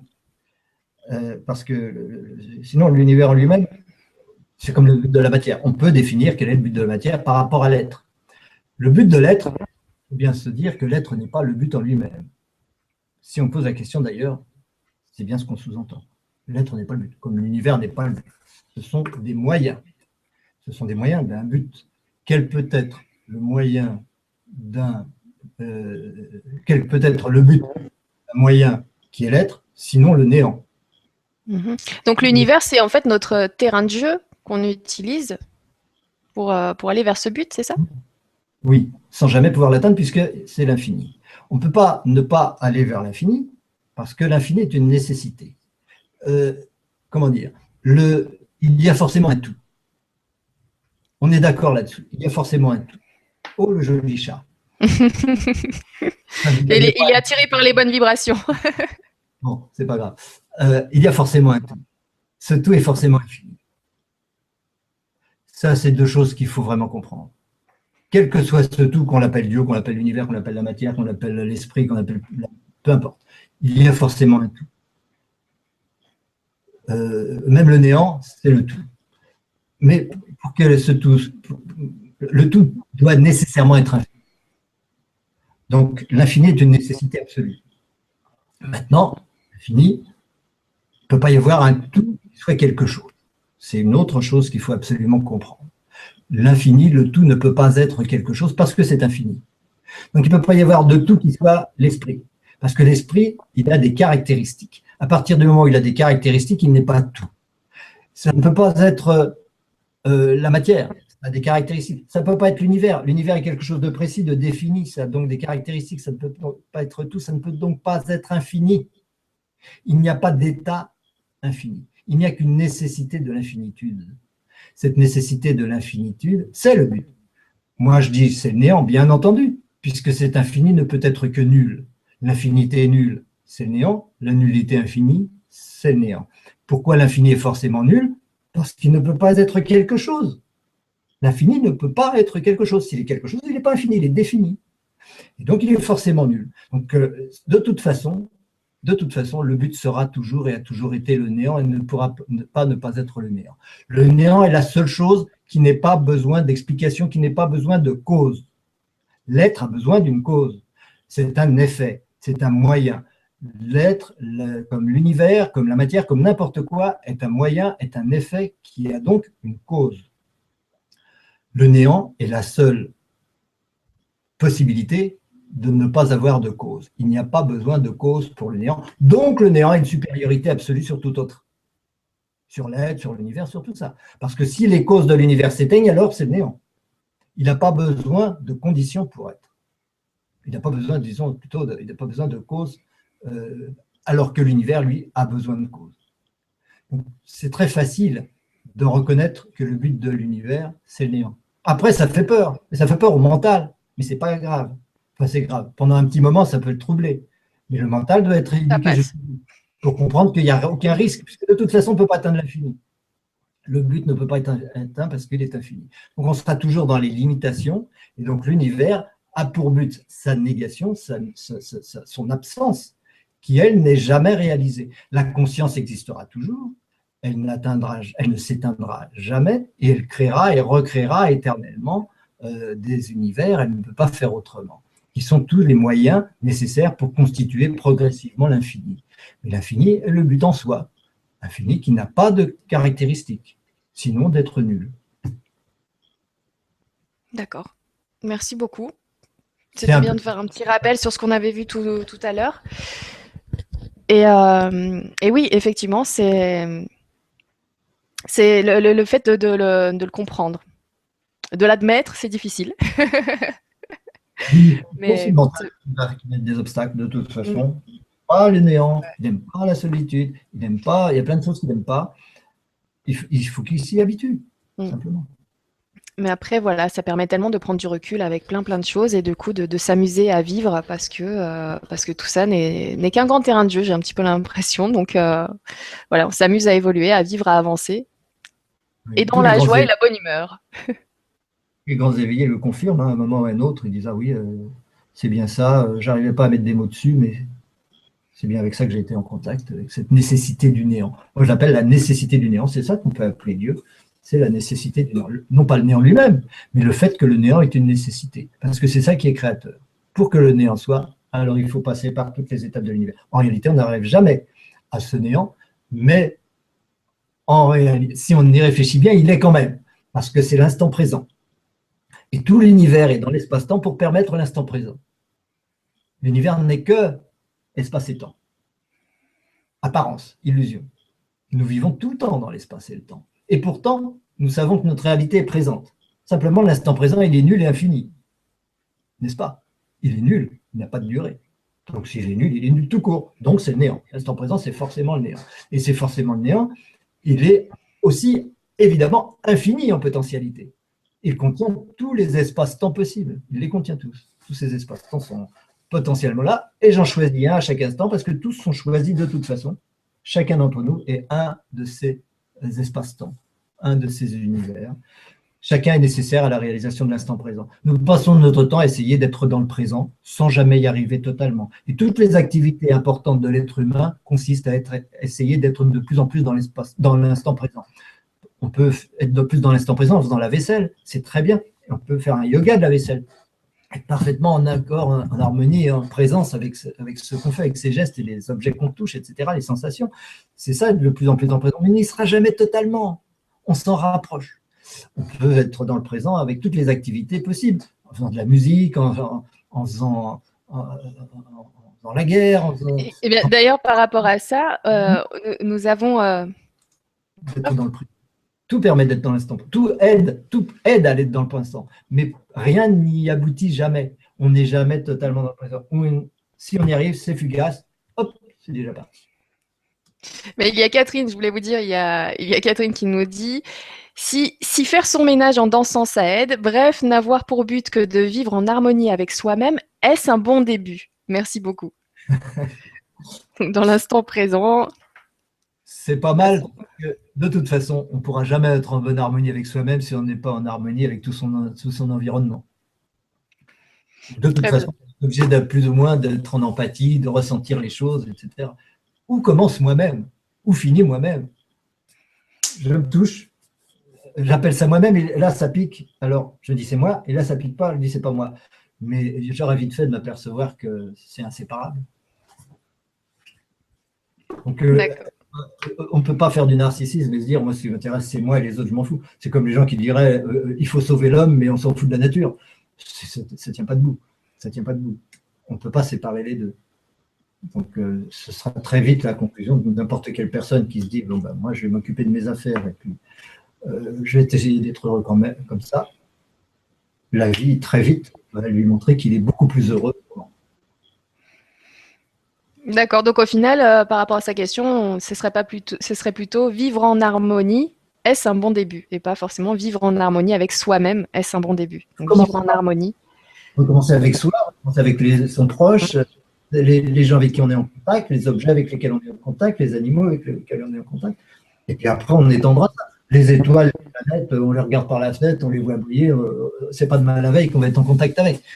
Donc on les laisse tranquilles. Mais on peut être en harmonie quand même, parce qu'au fond de nous-mêmes, on est déjà en harmonie avec eux. On est déjà. L'harmonie, c'est quelque chose qui se reconnaît petit à petit. Ce n'est pas vraiment quelque chose qui se fabrique.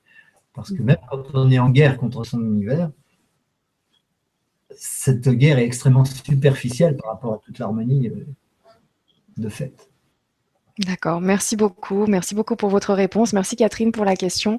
On poursuit avec Nathalie qui nous dit « On dit que faire de la magie, c'est l'art de diriger les énergies vers un but. Mais pour vous, Franck, comment définissez-vous la magie? Comment ne pas la confondre avec la sorcellerie ?» Question d'intention. Pareil. Ça dépend si l'intention, elle est pour la confirmation de l'ego, de ses prérogatives, de ses plaisirs, etc. ou si l'intention magique est de transformer l'ego, de le muter pour évoluer vers quelque chose de plus grand. Et donc, il y a deux magies, évidemment. Il y a deux façons de pratiquer ça. Et chacun a le choix, évidemment. Si je suis attaché à mon ego, évidemment, je vais faire de la magie noire. C'est même involontairement. Si je ne suis pas attaché à mon ego, évidemment, je vais faire de la bonne magie et créer. Bon. Donc, ok, donc il me semblait que vous avez dit voilà, que la magie blanche, c'était, enfin plutôt la magie noire, c'était vouloir interagir sur le chemin, le cheminement des autres, ou plutôt contrôler les décisions des autres. Et ça, c'est pas bien. Ah oui, il n'y a que sur soi qu'on a à agir et pas sur les autres. Changeons-nous nous-mêmes et puis le monde changera autour de nous. Il n'y a pas à changer le monde pour qu'il corresponde mieux à ce que l'ego attend. Parce que si, de toute façon, si l'univers est ce qu'il est, c'est parce qu'on en a besoin tel qu'il est, c'est pas parce qu'on a besoin d'un autre. Donc c'est toujours une erreur, de toute façon. Ce qu'il faut, c'est simplement comprendre pourquoi. C'est un enseignement, pourquoi on a besoin de ces obstacles-là plutôt que d'autres. Et faire avec, et les aimer, les reconnaître, leur envoyer de l'amour, et donc élever à la fois ma vibration et la vibration de ce qui m'entoure. Ça va ensemble, on ne peut pas séparer les deux. Si j'aime les obstacles que je rencontre, eh ben, je les fais disparaître. Ils ne sont plus des obstacles, ils deviennent des enseignements. Il faut pour ça de la foi. Disait le monsieur tout à l'heure, il faut de la foi, c'est-à-dire il faut comprendre. Pour moi, la foi, elle se base sur la compréhension et pas sur autre chose. La foi qui n'est pas fondée sur la compréhension, elle risque d'être provisoire, elle risque d'être aléatoire.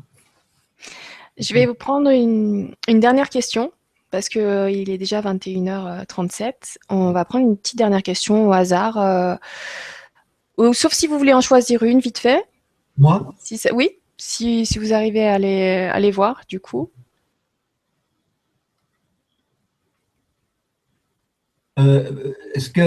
Très important, est-ce qu'on a intérêt à essayer d'élever ses vibrations quand on sait qu'on a des problèmes d'ancrage?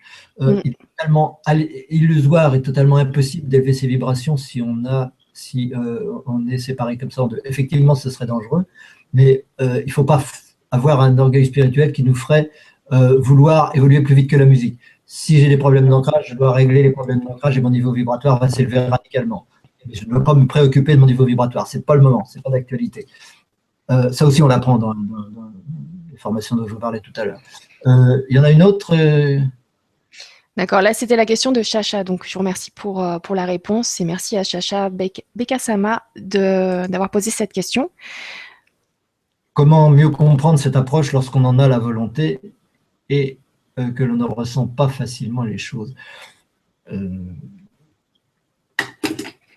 Si on ne ressent pas facilement les choses, le mental est très fort et donc dans ce cas-là, il faut agir avec lui et sur lui sans le rejeter, mais avec discernement et avec des outils extrêmement clairs, extrêmement pas n'importe quoi, quoi. Il y a beaucoup de philosophies qui vont nous amener dans des voies de garage. Il faut vraiment savoir de quoi on parle, ce que c'est que soi, ce que c'est que l'ego, tout ça. De toute façon, la clé, c'est toujours d'abord de distinguer en soi l'ego et le soi, c'est-à-dire la source qui est le soi et la créature qui est l'ego. Je suis la source. Voilà. J'ai compris ça, beaucoup de choses c'est clair. Et le niveau vibratoire, évidemment, comment dire. Et les résultats dans ma vie au niveau de l'épanouissement, de la réalisation Enfin, il y a plein de choses qui vont se développer et se réaliser. Mais c'est par là qu'il faut comprendre ce que c'est que soi. Tout commence par là. Mais merci beaucoup pour ce développement sur le thème Tout est vibratoire, tout est magie. La prochaine fois que l'on vous reverra, ça sera le 8 mai, le vendredi 8 mai. Donc, ça sera une soirée où nous allons parler un petit peu de l'univers. On va aller vers un espace beaucoup plus grand. Enfin, du coup, cet univers qu'on s'est créé. Et en fait, c'est vrai que j'avais pas mal de questions à vous poser là-dessus. Et surtout quand vous dites, par exemple, que l'univers est un jeu, donc ça serait bien de repartir sur ce genre de questionnement et de développer un petit peu par rapport au trou noir, ce que vous en pensez et les les comètes, parce que, par exemple, là, je vais juste vous lire, certaines choses. Donc vous dites, «Les trous noirs existent-ils?» Vous répondez clairement: «Non». Donc là, c'est vrai que je vous l'avais dit déjà à la première émission, j'aimerais bien qu'on fasse un développement. Donc c'est vrai que ce serait intéressant de parler de cet univers et de ce qui le compose, Oui, ce qui soi-disant le compose, d'après ce que nous on sait, parce qu'on a appris à l'école, ou voilà, ce qu'on connaît de l'univers. Qu'est-ce que vous en pensez, vous? Parce que vous avez une idée totalement différente, une conception totalement différente de ce que j'ai entendu jusqu'à aujourd'hui. oui, oui. Oui, donc, on parle de l'univers plutôt pour le côté apparence des choses, plutôt que pour des questions spirituelles. Parce que là, le but, c'est de comprendre pourquoi, bien que tout est esprit, ça a forme de matière. Pourquoi, bien que c'est l'infini qui nous tire en avant, pourquoi tout est particulière. Pourquoi il y a l'énergie. Pourquoi ça a une forme d'atome. Pourquoi les planètes tournent les unes autour des autres. Et ça constituera, ça va construire notre foi petit à petit.